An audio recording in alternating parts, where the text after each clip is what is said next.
সংসারী হয়ে একজন মেয়ের জীবনে শুধু অবহেলা, অসুস্থতা আর শূন্যতা ছাড়া কিছুই জোটে না। একটা মেয়ে যখন ছোট থাকে তখন তার চোখে কত স্বপ্ন থাকে। সে স্বপ্ন দেখে একদিন বড় হবে, পড়াশোনা করবে, নিজের পায়ে দাঁড়াবে। তারপর তারও একদিন একটি সুন্দর সংসার হবে।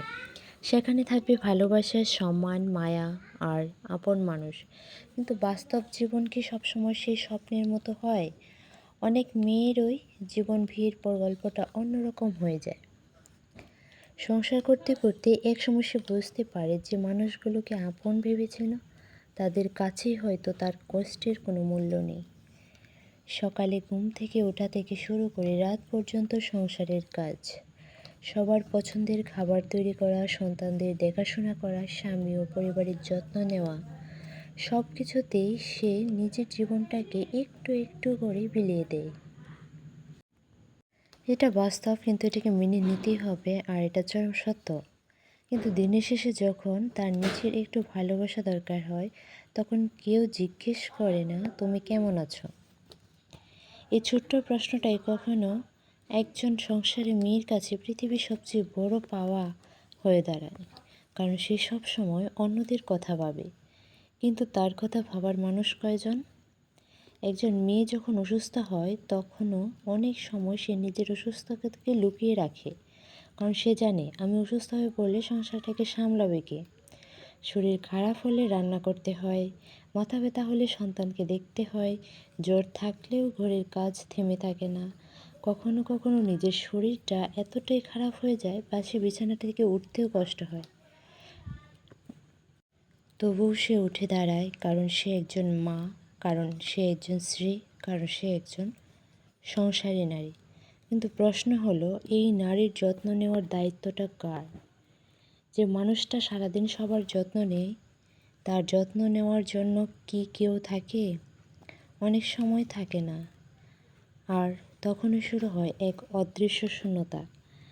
বাইরে থেকে দেখলে মনে হয় তার সব কিছু আছে, স্বামী আছে, সন্তান আছে, সংসার আছে, ঘর আছে, কিন্তু নিজের ভেতরে হয়তো একটা বিশাল শূন্যতা তৈরি হয়েছে, যেখানে জমে আছে অনেক না বলা কথা, অনেক অভিমান, অনেক কান্না, অনেক অপূর্ণ স্বপ্ন। সে কাউকে বলতেই পারে না আমি খুব ক্লান্ত।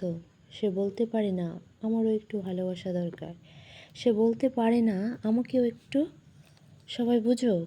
কারণ সংসারে মেয়ের কাছে সবাই শুধু দায়িত্বই আশা করে, কিন্তু তার অনুভূতির কথা কজন ভাবে।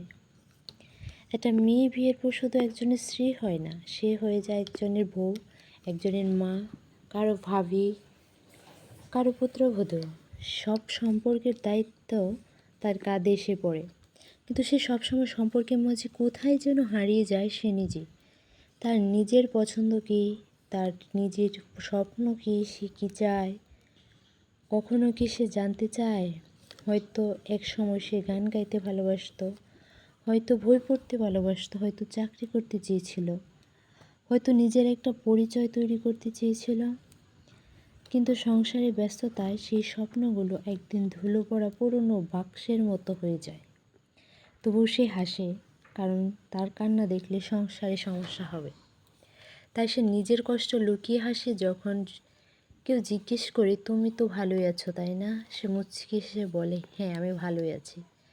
কিন্তু সেই ভালো আছি বলে এর পেছনে রাতের কান্না থাকে, সে কেউ জানতে পারে না। একজন সংসারী মেয়ের সবচেয়ে বড় কষ্ট হয়তো দারিদ্র্য নয়, সবচেয়ে বড় কষ্ট হচ্ছে অবহেলিত হওয়া। আপন মানুষদের কাছ থেকে যখন অবহেলা পাওয়া হয়, যার জন্য নিজের জীবনটা দিয়ে দেয়, তার কাছে থেকে যদি গুরুত্ব না পায়, তখন তার ভেতরটা ধীরে ধীরে ভেঙে যায়। তখন তার অভিযোগ থাকে না, শুধু চুপ হয়ে যায়। আগে যে মেয়েটা অনেক কথা বলতো, সে একদিন চুপ হয়ে যায়। আগে যে মেয়েটা ছোট ছোট বিষয় নিয়ে আনন্দ পেত, সে আর কিছুতেই আনন্দ খুঁজে পায় না। কারণ বারবার অবহেলা পেতে পেতে মানুষ এক সময় প্রত্যাশা করাই বন্ধ করে দেয়। আর প্রত্যাশা শেষ হয়ে যাওয়ার হয়তো সবচেয়ে বড় শূন্যতা। তবে একটা কথা মনে রাখা দরকার, একজন নারী শুধু সংসার করার জন্য জন্মায়নি। তারও স্বপ্ন আছে, তারও ইচ্ছে আছে, তার সম্মান পাওয়ার অধিকার আছে, তারও বিশ্রাম দরকার, তারও ভালোবাসা দরকার, আর অসুস্থ হলে আরও তার যত্নেরও দরকার আছে। একজন স্ত্রীকে শুধু সংসারে কাজের মানুষ হিসেবে দেখবেন না। একজন মাকে শুধু সন্তানের দেখাশোনার দায়িত্বে আটকে রাখবেন না। তার ভেতরে একটা মানুষ আছে, যে মানুষটা হয়তো দিনের শেষে শুধু একটু মায়া চায়, একটু সম্মান চায়, একটু কথা বলতে চায়, একটু শুনতে চায়।